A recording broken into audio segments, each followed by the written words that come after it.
El intento de magnicidio del primer ministro eslovaco Robert Fico esta semana es la punta del iceberg de una ola de violencia contra políticos que avanza cada vez con más fuerza en Europa y que evidencia un escenario de confrontación que domina al viejo continente a solo 3 semanas de las elecciones al Parlamento Europeo. Este es el principal tema que nos ocupa hoy en la entrevista.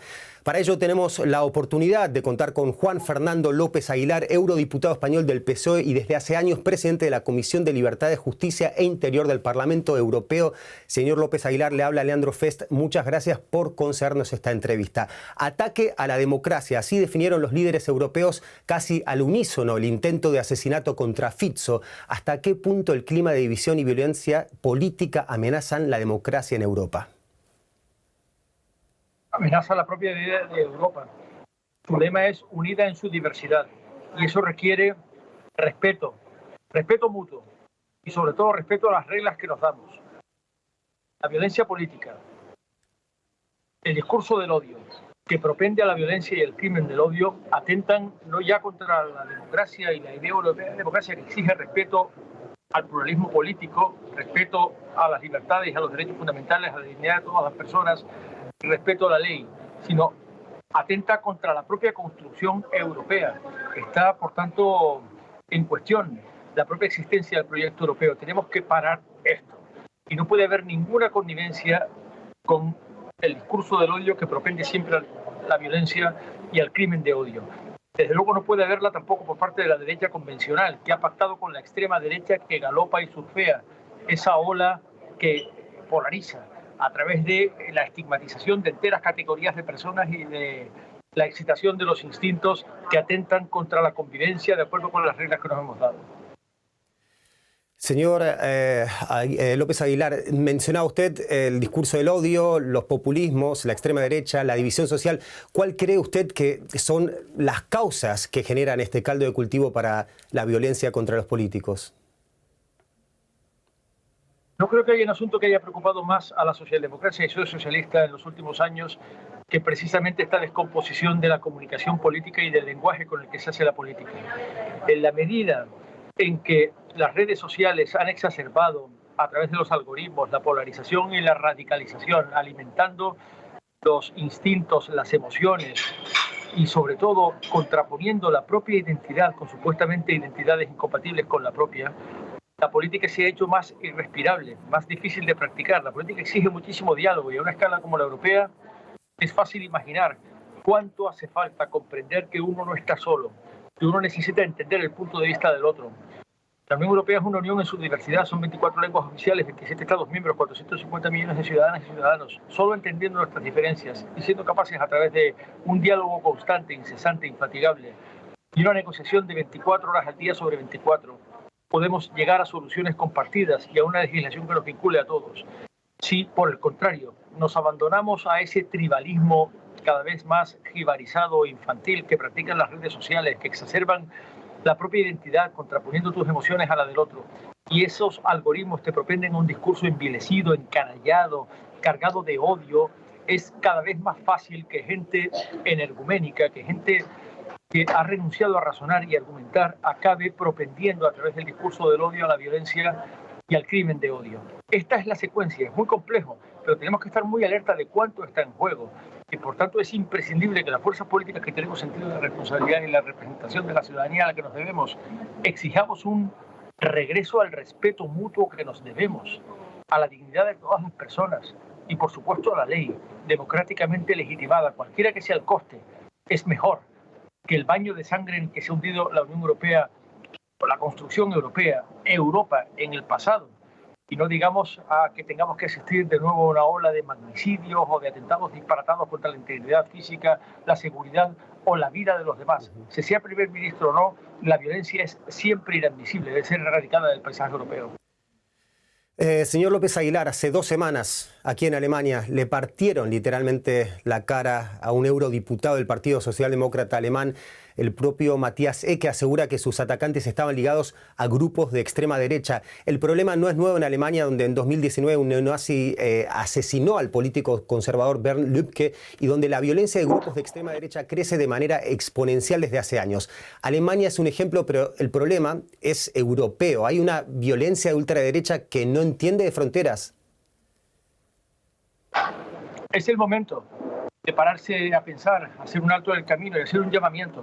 Es así, conozco bien a Matías Ecke y por supuesto le remití mensajes de solidaridad y empatía desde el momento que tuve conocimiento de que había sido objeto de una agresión brutal por parte de un salvaje grupo neonazi. Es cierto, en Alemania está rampando de nuevo ese neonazismo que practicó la violencia hace 100 años y vuelve a practicarla ahora. Quizá con nuevas vestimentas, quizá con nuevos uniformes, quizá con una estética diferenciada, pero en todo caso siempre atentatoria contra el respeto que nos debemos, contra la convivencia. La Unión Europea es una unión de sociedades abiertas. En eso consiste ser una democracia abierta, pluralista, estar expuesta a su diversidad y a la inclusión de lo diverso y a resolver cualquier situación que se plantee, no digamos un conflicto, a través de la conversación, el diálogo y la negociación, mucho mejor que la violencia y que la guerra. La hemos visto en el pasado con gran derramamiento de sangre. La Unión Europea nació precisamente de la prevención de que un derramamiento de sangre como el que tuvo lugar en la Primera Guerra Mundial con 15 millones de muertos o en la Segunda con 60 millones de muertos pudiese repetirse nunca más. Por tanto, es un momento de hacer un llamamiento. Estamos en elecciones europeas. La ciudadanía tiene la palabra. Va a votar en las urnas del 9 de junio. El Parlamento Europeo es la única institución directamente electiva, dimanante del sufragio universal de 450 millones de personas. Nos debemos respeto de nuestras diferencias y tenemos que excluir cualquier forma de discurso energúmeno, brutal, salvaje, que conduzca a la violencia y al crimen de odio. Por supuesto, tiene que caer sobre cada hecho delictivo y criminal todo el peso de la ley penal. Nada exime a la justicia penal de hacer su trabajo ni a la policía de averiguar un delito, y este sin duda ninguna lo es, el que sufrió Matías Ecke como el que ha sufrido el primer ministro Robert Fico. Pero además políticamente es el momento de llamar a las urnas y defender la democracia que no cae del cielo, defender los valores que nos hemos dado, que no están garantizados para siempre, defender las libertades y la dignidad de todas las personas, el pluralismo y el respeto que nos debemos los unos a los otros para poder convivir en nuestra diversidad. Es el momento de defenderlo con el voto. Por tanto, hago un llamamiento a votar el 9 de junio al Parlamento Europeo. Un reporte justamente del propio Parlamento Europeo habla de casi 2.800 ataques contra representantes electos en Alemania en 2023, la mayor parte contra representantes de los verdes y justamente socialdemócratas, pero hay un 17% de casos contra el partido de ultraderecha Alternativa para Alemania. ¿Cómo se explican estos ataques contra la ultraderecha? No nos dejemos engañar ni confundir. La violencia es claramente un síndrome de extrema derecha, reaccionaria. Es el síndrome de quien se alimenta de su propia intolerancia, de su propia intransigencia y la va acendrando cada vez más. Es completamente falso que el síndrome sea un síndrome simétrico, de extrema derecha o de extrema izquierda, ¿no? En estos momentos el terrorismo doméstico es fundamentalmente de extrema derecha, en Estados Unidos y en Europa también. No es verdad que la violencia armada en estos momentos tenga una especie de difusión que simétricamente recorra todo el espectro político e ideológico. No, está especialmente asentada en la extrema derecha y las razones son bastante obvias, porque la extrema derecha se alimenta precisamente de su resentimiento, de su odio, en la medida en que reacciona negativamente frente a la globalización y frente a la complejidad de la diversidad. Una Unión Europea cada vez más compleja, cada vez más abierta, cada vez más expuesta a problemas globales. Es cada vez mayor el número de personas que se sienten vulnerables ante la globalización y compran la mercancía averiada de que reaccionando con violencia pueden frenarla. Es una respuesta equivocada y destinada al fracaso, pero sobre todo es una respuesta que propende a la exacerbación de los instintos más primarios y consiguientemente a la exacerbación de la identidad incompatible con la de los demás, al rechazo de los demás, al odio de los demás y a la violencia contra los demás. Por tanto, seamos serios. No es verdad que la violencia esté amenazando a la extrema derecha. La extrema derecha amenaza con la violencia y es el momento de frenarla con el voto. Tanto por la Europa social inclusiva de su diversidad, la Europa de las libertades y la dignidad, que no cae del cielo, que no surgió de la nada, que surgió de elecciones de la historia extremadamente sangrientas y que necesita ser defendida con toda la energía de una ciudadanía democrática motivada y por supuesto también con el voto el 9 de junio. A comienzos de este mes, tras una serie de agresiones a políticos en Alemania, Bélgica, España, Suecia e Irlanda, varios partidos del espectro de centro-izquierda, entre ellos el PSOE, emitieron un comunicado conjunto en el que se comprometieron, cito, a no cooperar jamás ni a formar una coalición con la extrema derecha ni con partidos radicales a ningún nivel. Cierro la cita. El Partido Popular Europeo, sin embargo, al que pertenece Ursula von der Leyen, se ha negado a firmar la carta, desatando una polémica. ¿Cómo interpreta usted esta postura? Ahí tiene usted el problema y lo lamento. Es lo que está en juego el 9 de junio en las elecciones al Parlamento Europeo. Una derecha tradicional, mainstreaming, un partido conservador tradicional como el Partido Popular que se niega a apurar del riesgo que supone la extrema derecha para la democracia, los valores y la idea europea de democracia. Los socialistas lo hacemos con claridad, también lo han hecho los verdes, los liberales, pero el Partido Popular no lo ha hecho, con el pretexto de que hay que incluir también la violencia de extrema izquierda. La violencia de extrema izquierda no representa una amenaza para la democracia en estos momentos, representa la violencia de extrema derecha, y hay que decirlo con toda claridad. Por lo tanto, es lamentable que el Partido Popular todavía no haya conjurado el riesgo de sus coaliciones con la extrema derecha. ¿Y sabe qué? Muchas encuestas pronostican un incremento de los escaños de extrema derecha en el Parlamento Europeo. 3 grupos a la extrema derecha del Partido Popular. Incluso algunas anuncian que podría haber una mayoría del Partido Popular con grupos de extrema derecha. Eso sería el fin de la Unión Europea tal y como la hemos conocido.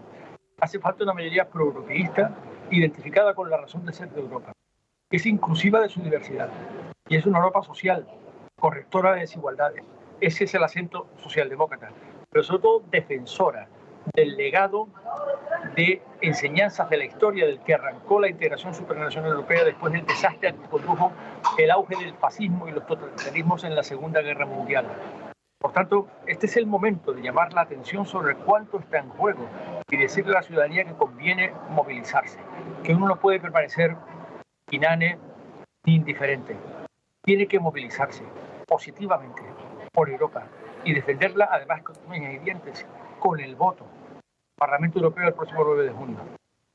Señor López Aguilar, en medio de toda esta violencia, usted llama al voto el 9 de junio. Justamente una encuesta del Eurobarómetro sobre juventud y democracia asegura que el 64% de los jóvenes menores de 30 años tienen intención de votar en las próximas elecciones europeas en el continente. Una generación que se está forjando tras una pandemia, en un contexto en el que casi sienten la obligación de salvar al mundo ante el cambio climático y con una guerra en territorio europeo y otra como la de Gaza que ven en vivo y en directo a través de sus móviles. ¿Qué influencia cree que pueden tener todos estos factores en el voto joven y qué tanto puede cambiar la dinámica de las elecciones europeas?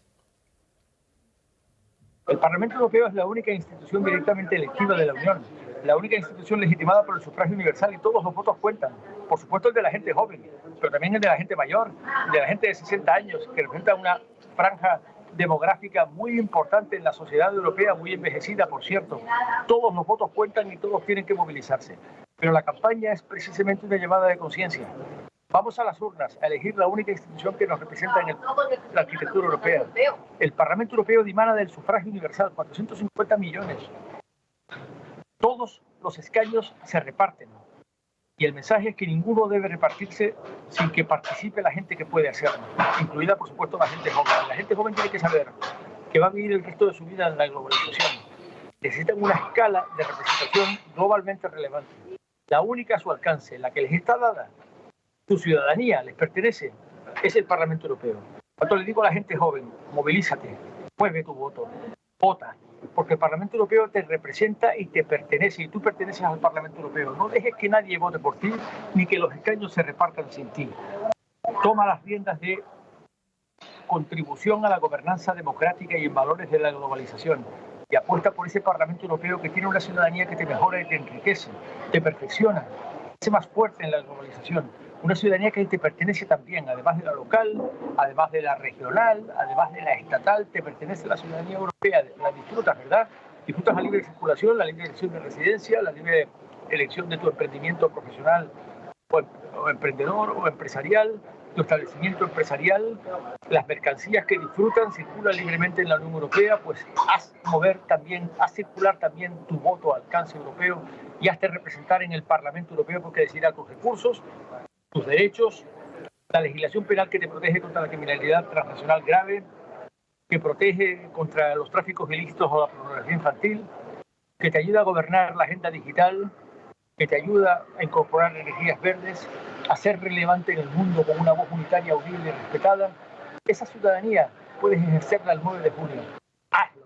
Le digo a la gente joven como le digo a la gente mayor. Señor Juan Fernando López Aguilar, eurodiputado español del PSOE y presidente de la Comisión de Libertades, Justicia e Interior del Parlamento Europeo, muchísimas gracias por esta entrevista. Gracias a ustedes por esta conversación. Hasta la próxima.